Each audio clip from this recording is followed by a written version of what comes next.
Shalom saudara-saudara terkasih di dalam Yesus Kristus. Kita berjumpa lagi di dalam Family Bible Reading Journey, yang kali ini kita akan merenungkan firman Tuhan dari Imamat 24 ayat 5 sampai 9. Sebelum kita merenungkan firman Tuhan, mari kita minta pimpinan Roh Kudus. Kita berdoa. Bapa kami di dalam surga, Tuhan yang kami sapa Engkau dalam anak-Mu Yesus Kristus, terima kasih saat ini kami boleh berkumpul kembali Tuhan secara online di dalam channel YouTube ini. Tuhan, kami mengucap syukur karena kalau bukan karena kasih setia Tuhan, pimpinan Tuhan, kami tidak mungkin berada di sini. Tetapi kami boleh mau sama-sama mendengarkan akan firman-Mu yang terambil dalam Imamat 24 ayat 5 sampai 9. Tuhan, kami minta Roh-Mu yang kudus memimpin kami, memberikan kami pengertian, sehingga kami mampu mengerti akan firman-Mu di dalam kehidupan kami dan menerapkannya di dalam kehidupan kami. Terima kasih Tuhan Yesus. Haleluya. Amin. Kita akan mulai membaca dari Imamat 24 ayat 5 sampai 9. Mengenai roti sajian. Engkau harus mengambil tepung yang terbaik dan membakar 12 roti bundar daripadanya. Setiap roti bundar harus dibuat dari 2/10 eva.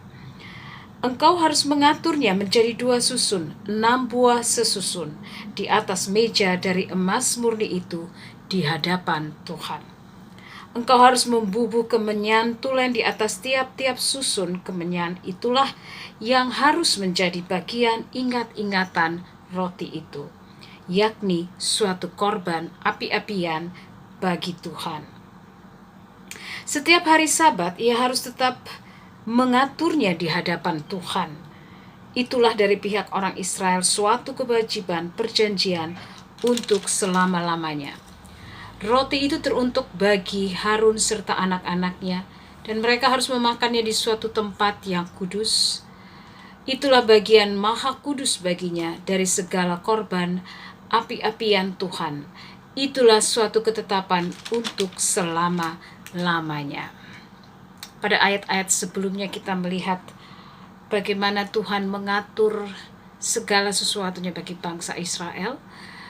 Bahkan dari Imamat 24 ini, ayat-ayat sebelumnya adalah minyak segala sesuatunya bagi bangsa Israel. Bahkan dari Imamat 24 ini, ayat-ayat sebelumnya adalah minyak untuk lampu, ya. Nah, roti sajian ini dikatakan diatur oleh Tuhan harus membakar 12 roti bundar, ya, daripadanya, dan setiap roti bundar itu harus dibuat dari 2/10 eva. Kemudian dia harus disusun menjadi 2 susun. Setiap susun itu ada 6 buah roti. 6 dengan 6 jadi 12, ya. 12 ini menggambarkan ke-12 suku dari bangsa Israel. Kemudian setelah ditaruh di atas meja dari emas murni itu, ya, jadi meja itu juga terbuat dari emas murni di hadapan Tuhan. Dan kemudian engkau harus membubuh kemenyan tulen di atas tiap-tiap susun. Dan kemudian kemenyan itulah yang harus menjadi bagian ingat-ingatan roti itu, yakni suatu korban api-apian bagi Tuhan.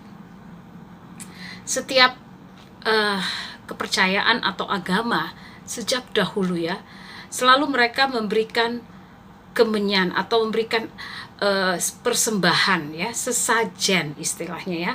Agama Hindu, semua agama, kepercayaan dari dulu, ya. Hampir semua mereka membuat ada dalam suatu istiadat mereka juga, termasuk dalam mempersembahkan yang terbaik bagi dewa-dewa atau bagi Tuhan. Ya, di sini kita melihat bukan Tuhan memerlukan makanan, Tuhan nggak perlu makanan. Tapi di sini menggambarkan ke-12 suku ini memberikan roti sajian, itulah yang terbaik bagi Tuhan. Artinya bangsa Israel harus memberikan yang terbaik dalam kehidupannya untuk Tuhan. Itu hanya sebuah simbol, tetapi dalam hal ini Tuhan tidak memerlukan kita punya persembahan ya. Seperti dibilang, persembahkanlah tubuhmu sebagai persembahan yang harum ya. Atau Tuhan seringkali dalam firman-Nya juga berkata bahwa persembahan yang berbau harum bagi Tuhan adalah jiwa yang hancur, hati yang hancur. Itulah yang terindah bagi Dia. Ya, sama dengan darah Kristus mahal tercurah bagi kita. Ya, Dia mempersembahkan kita bagi Bapaknya, ya. Dia menjadi sulung bagi kita. Ya, disinilah yang terbaik dalam kehidupannya untuk Tuhan. Itu hanya sebuah simbol. Tetapi dalam hal ini Tuhan tidak memerlukan kita punya persembahan ya. Seperti dibilang, persembahkanlah tubuhmu sebagai persembahan yang harum ya. Atau Tuhan seringkali dalam firman-Nya juga berkata bahwa persembahan yang berbau harum bagi Tuhan adalah jiwa yang hancur, hati yang hancur. Itulah yang terindah bagi Dia.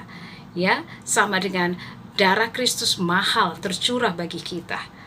Ya, Dia mempersembahkan kita bagi Bapaknya, ya. Dia menjadi sulung bagi kita. Ya, disinilah diajarkan di dalam imamat ini mengenai roti ini, simbol ini. Sebab roti itu adalah mencerminkan Yesus sebagai roti hidup. Ya, sebagai roti hidup. Ya, Dia telah mempersembahkan dirinya sebagai roti yang untuk kita. Tanpa kita, roti itu firman. Tanpa firman kita mati, gitu loh. Artinya hidup kita seakan-akan seperti kita mati. Karena apa? Tidak ada firman di dalam kita. Nah, dari sini kita mengambil intinya, kita merenungkan bahwa Tuhan memerlukan yang terbaik, persembahan yang terbaik di dalam kehidupan kita. Ya, terkadang kita hal kecil kita berpikir bahwa oh itu nggak perlu, Tuhan nggak perlu. Tetapi sesungguhnya apapun dalam kehidupan kita, baik atau buruk, persembahkanlah bagi kehormatan dan kemuliaan-Nya. Demikianlah firman Tuhan, dan biarlah Roh Kudus yang akan menyempurnakan bagi kita, sehingga kita boleh berjalan di dalam kehendak Tuhan. Terpujilah nama Tuhan. Haleluya. Mari kita berdoa.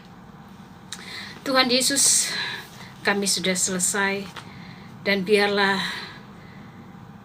setiap kekurangan itu Engkau sempurnakan bagi kami, sehingga kami pribadi lepas pribadi dapat mengerti kehendak Tuhan. Dan berbicaralah Roh Kudus dalam setiap kehidupan kami, dalam setiap firman-Mu di dalam kehidupan kami. Terima kasih Tuhan. Terpujilah nama-Mu di atas segala nama, Allah di atas segala Allah, Tuhan di atas segala Tuhan. Haleluya. Amin. Shalom. Terima kasih. Firman-Mu pelita bagi kakiku, terang bagi jalanku.